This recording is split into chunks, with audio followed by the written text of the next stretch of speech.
கடுமையான மூட்டு வலிங்க. அதே மாதிரி கையை வந்து மேலே தூக்கி கீழே இறக்க முடியல, டபான இடுப்பு பிடிச்சிக்குது, குடிய முடியல, உடல் முழுவதும் வலி. இப்படி வலிகளுக்கு வந்து என்ன பண்றோம் அப்படின்னா மோஸ்ட்லி உள்ள கொடுக்குற மருந்துகள் தான் இருக்கு. நாமளும் அது நிறைய சொல்லியிருக்கோம். ஒரே வேலையிலேயே இப்படியேப்பட்ட உடல் வலி, மூட்டு வலி, கல்வி வலி, கழுத்து வலி எல்லா வலியும் தீரக்கூடிய உள்மருந்துகள் நிறைய சொல்லியிருக்கேன். அதை பயன்படுத்தி பயனடைஞ்சவங்கெல்லாம் இன்னொரு ரிக்வெஸ்டும் வச்சாங்க. என்னன்னா, வெளிப்பூச்சி எண்ணெய் இருந்தா ஒன்று சொல்லுங்க, அதை வந்து அவசர ஆத்திரத்துக்கு நாங்க தேய்ச்சிக்கிறோம், காலை மாலை மருந்து எடுக்கிறோம், அதை வந்து ஸ்டெப் பை ஸ்டெப்பா குறைக்கிறதுக்கு ஒரு வழி சொல்லுங்க அப்படின்னு சொன்னாங்க. அவங்களுக்குரிய வேண்டுகோளை ஏற்று எல்லாத்துக்குமே பயன்படணும் அப்படிங்கிறனால இந்த ஒரு எண்ணெயை நான் சொல்றேன். இந்த ஒரு தைலம் வச்சுக்கிட்டீங்கன்னா உங்களுக்கு தலைவலி, வயிறு வலி தவிர சதை, நரம்பு, எலும்புனால ஏற்படக்கூடிய எல்லா வலிகளும் உங்களுக்கு சூப்பரா தேய்ச்ச அடுத்த செகண்ட்ல காணாம போயிடுங்க. அப்படிப்பட்ட ஒரு வலியை தான் அப்படிப்பட்ட ஒரு வழி என்னதான் பார்க்க போறோம். வாங்க. மிஸ்டர் லேடிஸ் சேனல் நேயர்களுக்கு வணக்கம். நான் உங்கள் அன்பு சகோதரன் Karthikeyan, Lakshmi health care centre இருந்து பேசுறேன். இப்ப பாருங்க, வலி இல்லாத ஆளே இல்லை அப்படின்னு சொல்லலாம். சும்மா அவங்க வேலையை செஞ்சா கூட வலி ஏற்பட்டுருதுங்க. காரணம் என்னன்னா, அவங்க பாடியில வந்து ஸ்ட்ரென்த் இல்லை, ஸ்டெமினா இல்லை.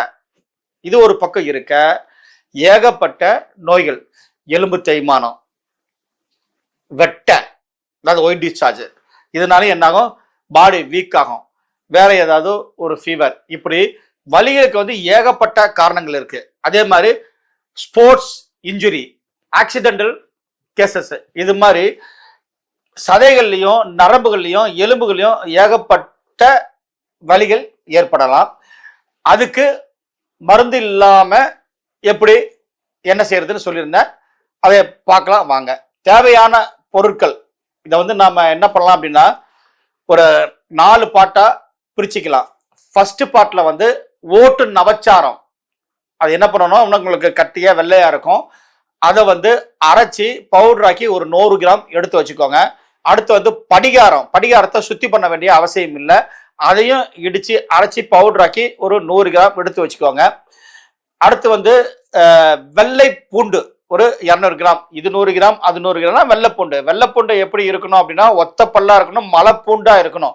அதை வந்து சின்னதா கட் பண்ணி மிக்சியில போட்டு அரைச்சி ஒரு துணியில பிழிஞ்சு எடுத்தீங்கன்னா வரும். அது மாதிரி ஒரு 200 கிராம்.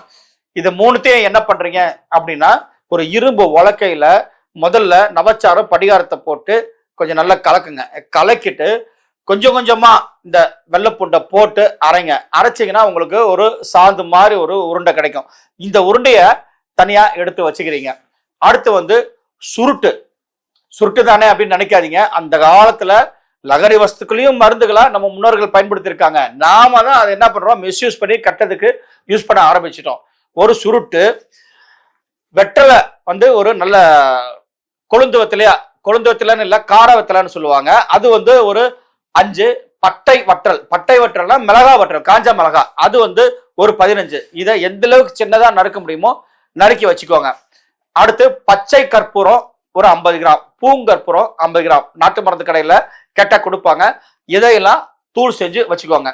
அடுத்து 4வது வந்து தேன் மெழுகு அப்படின்னு சொல்லுவாங்க, அதுவும் நாட்டு மருந்து கடையில கேட்டா கொடுப்பாங்க. அதை வாங்கி என்ன பண்றீங்க அப்படின்னா, நம்ம இந்த தேங்காய் துருவோம் இல்லைங்களா, அந்த துருவியில போட்டு இப்படி துருவினோம்னா அப்படியே துருவல் மட்டும் தனியா கிடைக்கும். அது வந்து ஒரு தேவையான அளவு, ஒரு அப்ராக்சிமேட்டா ஒரு 100 கிராம் வச்சுக்கோங்களேன். அதை எடுத்து வச்சுக்கோங்க. பிறகு செக்குல ஆட்டுன தேங்காய் எண்ணெய், சுத்தமான தேங்காய் எண்ணெய் 3 லிட்டர்.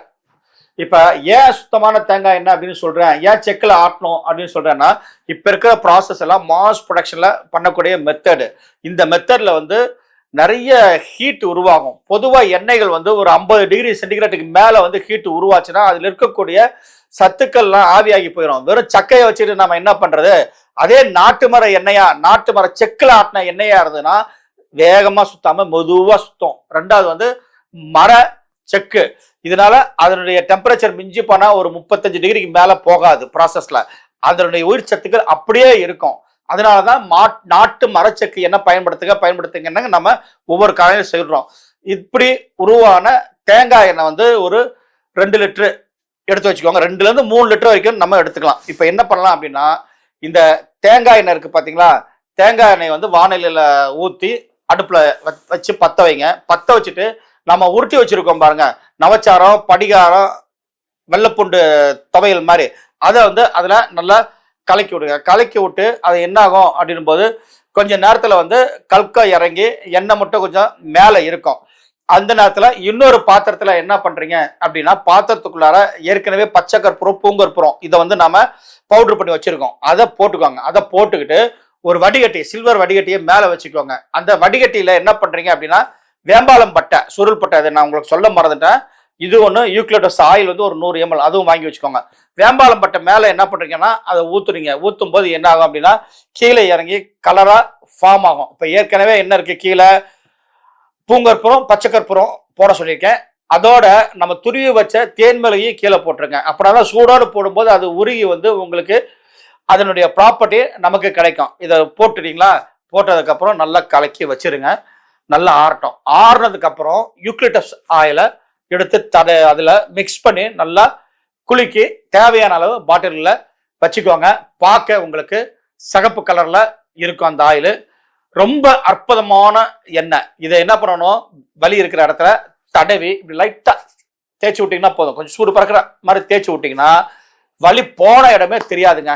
இந்த இரத்தக்கட்டு, சுளுக்கு, நரம்பு பெசகள் இதுக்கெல்லாம் ஒரு அருமையான எண்ணெய் தான் இந்த எண்ணெய். சரி நண்பர்களே, இந்த காணொளி உங்களுக்கு பயனுள்ளதா இருக்குன்னு நம்புறேன். பிடிச்சிருந்தேன்னா சேனலை சப்ஸ்கிரைப் பண்ணுங்க, ஷேர் பண்ணுங்க, லைக் பண்ணுங்க. மீண்டும் அடுத்த காணொளியை சந்திக்கிறேன். நன்றி, வணக்கம்.